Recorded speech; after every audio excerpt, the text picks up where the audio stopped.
반갑습니다. 채널 6기로 185회 시작하고자 합니다. 오늘 또 한반도 문제 관련해서 민권연대 김준성 정책실장님 모셨습니다. 반갑습니다. 네, 안녕하세요. 자, 최근에 한반도 문제 관련해서 또 다양한 움직임들이 지금 벌어지고 있는데요. 지난달하고 이번 달까지 해서 연일 한반도에서는 한미 합동군사훈련이 벌어졌습니다. 남해에서 동해에서 서해에서 그리고 공중에서 다양한 군사훈련이 벌어졌는데요. 또 이와 또 별도로 한국과 미국 또 중국 이런 육자회담 관련국들이 또 분주하게 움직이고 있습니다. 그래서 최근 한반도 문제와 관련한 또 육자회담을 둘러싼 여러 가지 움직임들. 그리고 박근혜 씨는 또 프랑스를 가서요 남북 정상회담도 용이하다 뭐 이런 발언까지 하고 있어서요. 최근에 남북관계 문제 그리고 한반도 문제와 관련해서 일정한 변화의 움직임이 있는 것 아니냐 뭐 이런 관측도 나오고 있습니다. 그래서 이 움직임에 대해서 한번 이야기를 나눠보도록 하겠습니다. 자, 최근에 이제 한반도 핵 문제 관련해서요 한국과 미국, 중국 이런 나라들이 좀 분주하게 움직이고 있습니다. 실제로 뭐 그동안에 또 육자회담 재개와 관련한 주로 움직였던 나라들이 중국과 미국 간의 대화, 네. 그리고 한국은 또 한국과 미국 이런 식의 이제 대화가 이어지면서 육자회담 관련 논의가 있었는데요. 최근에 이 육자회담 관련한 움직임에 대해서 한번 정리를 해주시죠. 네, 지난달 27일 2박 3일 일정으로 미국을 방문했던 중국 육자회담 수석대표인 우다웨이가 4일 북한을 찾았습니다.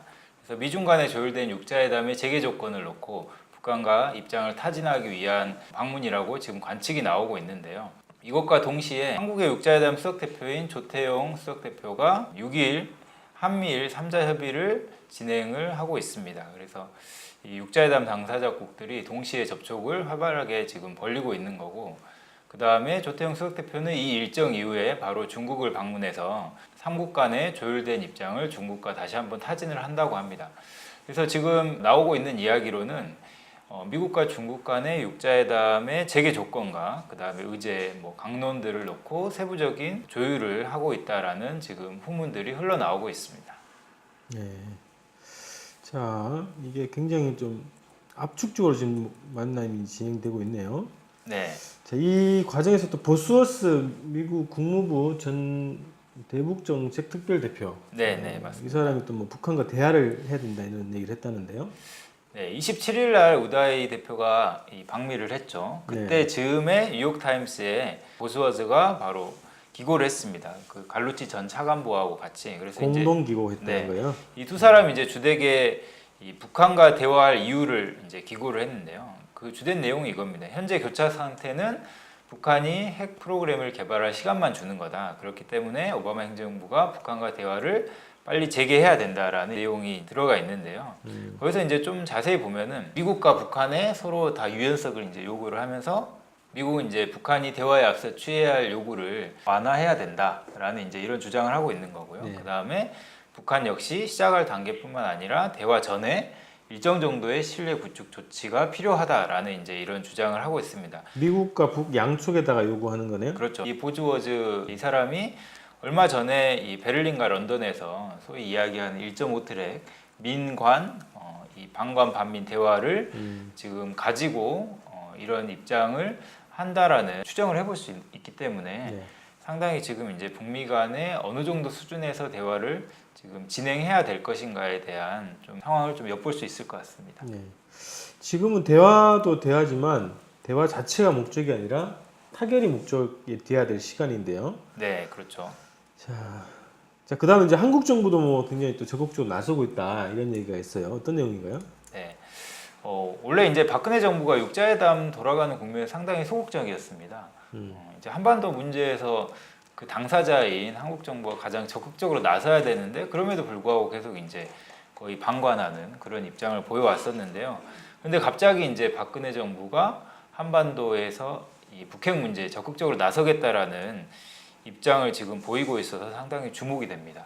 네. 구체적인 내용을 보면은 이제 아까 말씀드렸던 조태용 수석 대표하고 네. 그다음에 미국의 수석 대표가 회담을 했는데 한 4시간 정도 마라톤 회의를 했다라는 그런 이제 보도들이 나오고 있어요. 그리고 이제 4일뿐만 아니라 그 다음날 5일까지 만나서 계속 회의를 진행하고 있다라고 하는데 저는 이 부분에 좀 의구심이 들었습니다. 왜냐하면 이제 한미 간에 조율할 내용이 실제 구체적으로 어떤 내용인가, 그리고 그 안에서의 의견 조율할 내용이 상당히 많았기 때문에 이런 회의 시간이 길어졌지 않았나, 좀 이런 생각이 들더라고요. 그래서 이제 그런 데서 한국에서 돌연 주인의식 발언이 나오고, 그 다음에 관련 국가의 협의에서 과연 한국이 갑자기 이런 적극적인 스탠스를 취하는 데서의 의도가 무엇인가라는 거를 좀 주목해야 된다는 생각이 들더라고요. 자, 육자회담 관련 움직임들이 이렇게 있고요. 또 한국 정부가 뭐 주인의식이라는 표현까지 써가면서 이제 적극적으로 참가하겠다는 의사를 표현했는데, 그 한국과 미국은 그 외에 북과 중국, 러시아가 좀 다르게요. 북중러는 주로 이제 한반도 비핵화 이런 표현을 정확하게 쓴단 말이죠. 근데 한국과 미국은 북핵 문제 이렇게 표현을 한답니다. 그래서 이 한국과 미국의 이 육자회담 관련해서 주목해서 보는 지점이 어떤 지점인지 좀 설명을 해주시죠. 네. 지금 언론에 얼마 전인데요. 외교부 고위 당국자 인터뷰가 나왔는데 이걸 통해서 이제 한미의 현재 주된 관심사를 좀 볼 수 있을 것 같습니다. 그래서 그 당국자 말을 빌리면은 이제 10년 전에 2003년도 육자회담이 처음 시작할 때 네. 북한이 이제 핵무기를 가지고 있는 국가가 아니었죠. 공식적으로. 네. 그리고 이제 지금은 한국과 미국 정부가 북한이 핵무기를 일정 정도 가지고 있다라고 지금 보고 있는 거고, 북한 역시 헌법에 핵보유국이라고 지금 써놓고 있지 않습니까? 그렇기 때문에 다시 대화를 시작하기 위해서는 일정 정도 이제 사전 조치가 필요하다라는 얘기인데요. 결국 이제 이 말은 미국과 한국 정부가 육자회담을 통해서 어떻게든지 북한의 핵 능력 확장을 일시적이라도 막아보겠다라는 게 지금 육자회담을 하려고 하는 움직임의 가장 핵심이라고 봅니다. 진짜 목적이다. 네네. 하는 거죠. 네. 그런 데서 이제 몇 가지 얘기들이 나온 게 있습니다. 이런 비핵화 중간 단계 조치로 어떤 게 필요하냐. 예를 들어서 이 김정은 국방위원장 명의로 비핵화 성명을 발표한다거나, 아니면 일정 정도 뭐 지금 가동하고 있는 핵 프로그램을 중단시킨다거나, 이제 이런 이 전제 조건을 계속 한국과 미국이 달고 있는 건데요. 네. 근데 이제 결국 이 한국과 미국은 이런 전제 조건을 앞세우면서 북한의 핵 능력 자체에 대한 발전과 이거를 이제 무마시켜 보면서 계속 지속적으로 뭐 전쟁 위협이나 아니면 이 저강도 전쟁 전략을 펼치면서 지금의 국면을 어떻게든지 더욱 악화시키지 않으면서 관리하려고 하는 좀 이런 이 의도가 있지 않을까 좀 볼 수 있을 것 같아요. 지금 최근에 뭐 영변 그 핵 발전소가 뭐 재가동됐다. 그리고 네. 뭐 더 추가 경수로 발전소까지 뭐 추가 가동되고 있다. 이런 얘기가 지금 나오고 있단 말이죠. 그렇기 때문에 이제 육자회담을 앞서서 사실 이제 미국이 굉장히 더 시간을 지연시키기도 부담스러운 상황입니다. 영변 원자로나 아니면 오메가2 제 흑연 감성로가 계속 가동이 되면 어차피 플루토늄이 나올 수밖에 없기 때문에 네. 그리고 이제 여기서 만약에 북한이 이제 인공위성 발사까지 해버리는 국면이 되면은 미국으로서는 다시 뭐 이런 대화로 되돌릴 수 없는 뭐 이런 상황에 처하게 되기 때문에 지금 이 상황을 육자회담을 일정 정도 이제 진행되는 동안 핵 능력을 막으려고 하는 좀 이런 움직임들이 지속적으로 보이고 있는 그래서 형국이라고 볼 수 있을 것 한국과 같아요. 미국의 이 육자회담 재개 움직임 자체는 지금 이것을 서둘러서 하고자 하는 것은 어쨌든 이런 움직임을 최대한 좀 속도를 늦춰보자. 또 더 나아가서는 핵 능력 강화를 좀 최대한 막아보자. 뭐 이것 때문에 지금 적극적으로 나서고 있다 이렇게 볼 수 있겠다는 거죠. 네, 그래서 만약에 저는 이제 북한의 이런 영변에서 핵시설 움직임이나 뭐 인공위성 발사에 대한 그런 뭐 시험 조치들이 없었다면 미국과 한국 입장에서는 계속 이제 이 북핵 문제를 교착 상태로 만들려고 하는 움직임이 지속됐을 거라고 보는데 지금 이제 움직이고 있는 그런 단계들이 지금 더 이상 시간을 끌기가 어려운 지금 상황에 놓여 있다라는 사실 좀 보여줄 수 있을 것 같아요. 그래서 뭐 위에서 언급하신 대로 이제 부소스 전 특별대표가 기고문에 밝혔던 것처럼 그 오바마 행정부의 전략적 인내 정책이 파산났다, 이제 정책을 바꿔야 된다 이런 기조로 얘기를 했거든요. 그래서 일단 그런 방향으로 한국과 미국이 움직일 수밖에 없는 지금 국면 이렇게 좀 볼 수 있겠습니다. 네. 자, 그런데 이제 드디어 이제 남쪽 박근혜 씨가 뜬금없이 정상회담 가능할 수 있다, 뭐 용이하다 이런 발언을 했는데 어떤 내용인지 좀 정리를 해주시죠.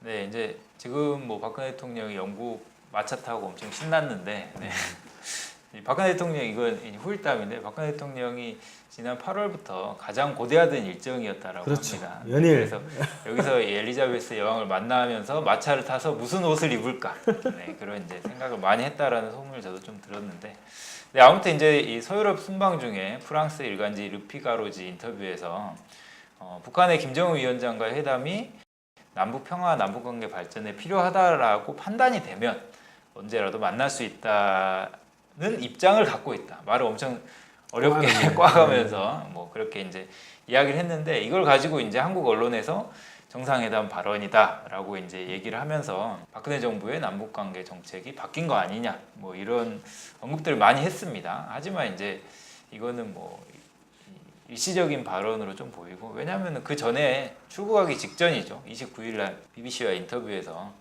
북한을 전혀 신뢰할 수 없다, 어떻게 될지 예측할 수 없다, 이제 이런 발언들을 했던 게 바로 그 다음 날 보도가 나오더라고요. 이제 이런 것만 봐서라도 박근혜 대통령의 정상회담 발언을 사실 이제 저는 뭐 비중 있게 볼 문제까지는 아니라고 보는데, 이 발언이 나오게 된 배경은 저는 일정 정도 있다라고 봅니다. 네. 그 배경이 뭘까요? 네, 이제 이 발언이 지금 조태용 본부장이 주인 의식과 일정 정도 일맥상통하다라고 좀 보는데요. 왜냐하면 남북 관계 같은 경우도 지속적으로 이제 박근혜 정부가 계속 아쿠아일로 정책을 갔었고, 이 북미 관계 같은 경우도 지금 방관을 해왔었는데 갑자기 그 스탠스가 바뀌었단 말이에요. 그거 이제 박근혜 정부가, 저는 이제 중국을 통해서 이런 육자회담 재개의 움직임이 보이니까 자기의 일정 정도 입지를 이제 확보하기 위한 그런 이제 던져보기식의 발언일 가능성이 하나 있다라고 보고요. 또 하나는 본격적으로 이 육자회담 국면에서 미국과 중국 간의 협상 중심으로 이제 펼쳐져 왔는데, 여기서의 한국의 역할이 이제 본격적으로 생긴 지금 상황이 되지 않았나라고 좀 볼 수 있을 것 같습니다. 그래, 이게 굉장히 뜬금없긴 합니다. 네. 그리고 그 한국에 있을 때하고 외국에 있을 때하고 이게 또 발언이 좀 다르게 좀 나온 거라 뭐 신뢰할 수 없는 거고요. 그리고 이 남북 평화, 남북 관계 발전을 위해 필요하다고 판단되면 만난다 이렇게 했는데, 그러니까 이것을 얘기하면서 이제 진정성, 진실성 뭐 이런 얘기를 했단 말이죠. 그렇죠. 6.15선언, 14선언 자체를 부정해버린 정부가 이런 얘기를 하기가 정말 좀 이해할 수 없는 그런 이 구조인데요. 네, 그리고 북한에서도 되게 비판을 많이 했습니다. 뭐 지금 전쟁 훈련 하고 있고 적대 정책 하고 있는데 대화를 하기 위해서는 초보적인 예의부터 지켜라, 이제 이런 식의 발언으로 이제 일축을 해버렸고요. 네. 박근혜 대통령의 이런 발언들, 그리고 이제 이 조태용 본부장의 주인의식 발언, 그리고 이런 이제 박근혜 정부의 일련의 움직임들이 지금 이제 미국이 지금 육자회담 국면, 이게 이제 열릴 수도 있는 그런 상황에서 이제 한국을 내세워서 지금 북핵 문제에서 시간을 계속 지연시키면서 일정 정도 명분을 만들려는 미국의 그런 전략적인 구도 아래 움직이고 있다, 그런 이제 가능성도 저는 볼 수 있을 것 같아요. 이제 왜냐하면 과거 육자회담 과정에서 이 육자회담을 계속 지연시키거나 아니면 의제에서 혼란을 가져오는 역할을 일본 정부가 특히 많이 했었잖아요. 그렇죠. 그리고 이제 이명박 정부도 상당히 그런 역할들을 많이 하면서 사실 육자회담 자체를 파탄내는데 큰 기여를 했었는데, 이제 그런 역할들을 박근혜 정부가 본격적으로 부여받지 않았나, 좀 이런 가능성도 볼 수 있을 것 같습니다. 그래서 지금 말씀하신 거는 이제 과거에 그런 패턴으로 이제 흘러갔단 말이죠. 네. 그래서 이것이 새로운 국면으로 지금 접어든 이 상태에서 어떻게 펼쳐질지는 예전의 분석하고는 좀 다르게 좀 분석될 수도 있겠다. 이제 네. 그런 여지를 남겨두고 그건 좀 차후에 다시 분석을 하도록 하고요. 지금 이런 움직임, 그러니까 육자회담 뭐 재개 움직임과 관련한 북의 입장은 또 어떤가요? 네, 노동신문에 뭐 나온 입장들을 좀 토대로 말씀을 드리면요, 미국이 이제 대북 적대 정책으로 한반도 정세를 위기로 몰고 있다고 이제 비판을 하면서 북한은 평화를 구걸하지 않겠다라고 이제 기존 입장을 다시 한번 발표를 했습니다. 그래서 이 한반도의 평화를 위협하는 진범인은 미국이다라는 이런 제목의 글이었는데요. 그래서 지금 한반도의 평화를 위협하고 핵전쟁이 일어날 수 있는 위험한 정세를 지금 미국이 조성하고 있다라고 주장을 하면서, 그 근거로 미국이 스텔스 전략 폭격기 B2죠. 이거를 괌에 배치할 계획을 밝힌 거, 그리고 얼마 전에 한미일 해상 합동 훈련을 하면서 핵잠수함, 핵항공모함을 동원해서 한반도 인근에 군사훈련을 진행한 거, 그리고 이제 이런 최근에 벌어지고 있는 호국훈련 관련한 이런 내용들까지 지금 이제 이런 전쟁 훈련을 진행하면서 지금 대화를 하자고 하는 것 자체가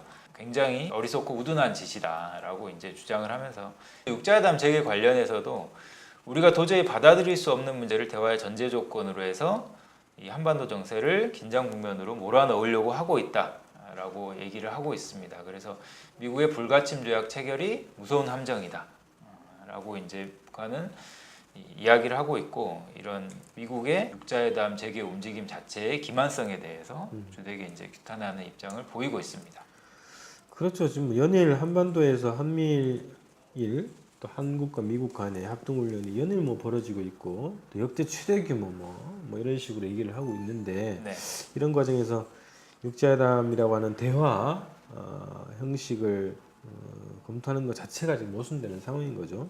그래서 이제 중재안을 중국이 가지고 가지 않았습니까? 미국은 사실 이제 대화할 의지가 크지 않은데 지금 네. 북에서 계속 이런 뭐 핵 능력을 보여주고 있으니까 마음은 다급한데, 사실상 북한이 뭐 스낵 패기하기 전에 대화할 의지가 없고, 여기서 이제 중국 역시 육자회담을 빨리 재개하고 싶으니까 지금 중재안을 가져간 거죠. 근데 그 중재안이 뭘까 좀 이제 나온 언론 보도들로 이제 종합을 해보면 결국 이제 이 미국이 이야기하는 북한의 일정 정도 이 핵 능력을 중단시키는 틀, 이거를 이제 서로 동시에 진행을 하고 대화에 임하자, 뭐 이 정도 수준으로 저는 중국이 중재안을 가져갔다라고 보는데요.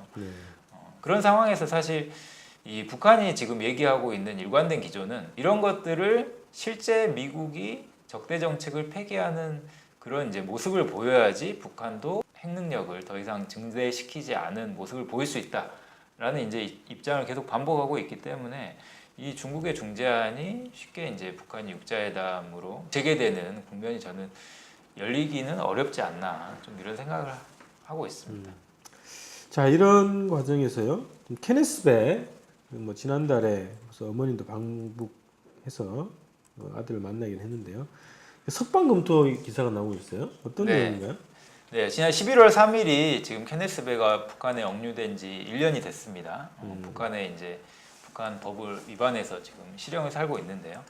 이 북한에 갔다 온 미국의 소식통이 지금 이 북한이 케네스 베의 석방을 적극 검토하고 있다라는 이런 소식을 전해왔습니다. 그래서 추수감사절이나 네. 뭐 아니면 이게 11월 한 28일 정도 됩니다. 추수감사절이나 아니면 크리스마스 시즌을 전후해서 풀려날 수도 있다라고 이제 얘기를 하고 있는데요. 이제 이 근거는 뭐냐면 북한이 이 케네스 베를 형 집행정지로 석방한 다음에 미국으로 되돌려 보내면서 북한이 이제 이런 대화의 진정성 있는 태도를 대외에 가시하는 기회로 삼을 수 있다라는 추측을 하면서 이런 기사가 나왔습니다. 네. 실례로 이제 북한이 최근에 월북자 6명을 송환하는 유화적 제스처를 보였잖아요. 그건 역시 지금 한국 정부에 보내는 저는 유화적 메시지라고 보거든요. 네.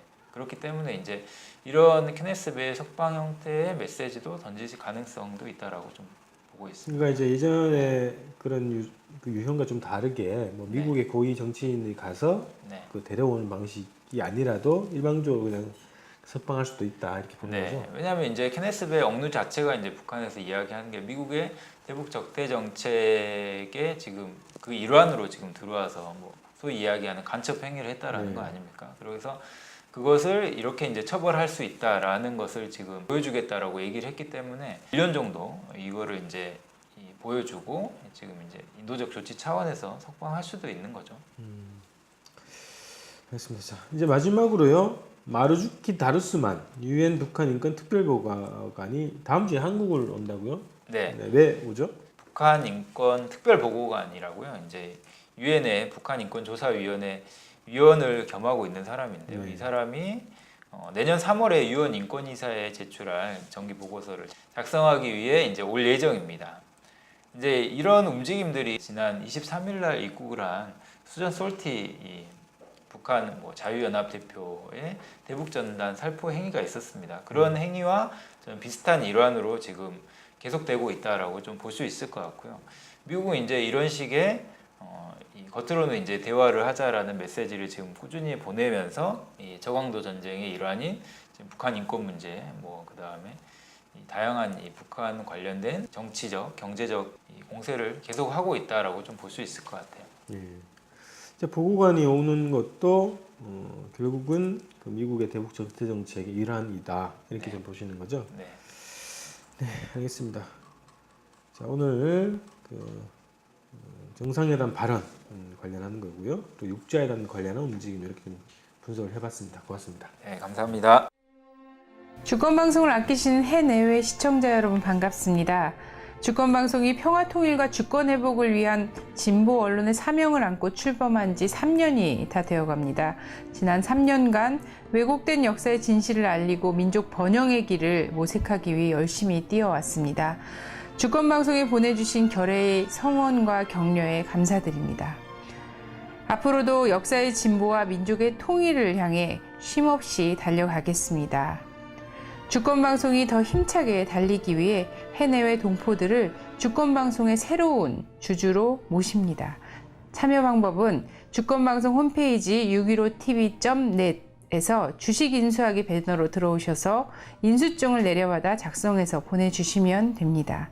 해내외 동포분들의 적극적인 참여와 성원으로 평화통일 진보 언론답게 더 열심히 일하겠습니다. 고맙습니다.